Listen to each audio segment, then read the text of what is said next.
My name is Lee Morey. I work for Urban Evolutions as an operations manager.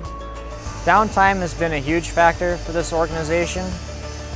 Back when it was just our fleet with the Lindy, the Nissan, and the Bobcat, we had breakdowns that occurred almost on a weekly basis. When we brought in the Crown, both lift trucks run phenomenally well.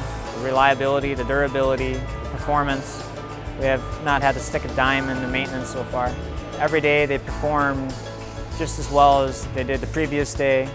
There's been many days that they've impressed us on their performance above and beyond anything we've seen with other equipment that we've had in here.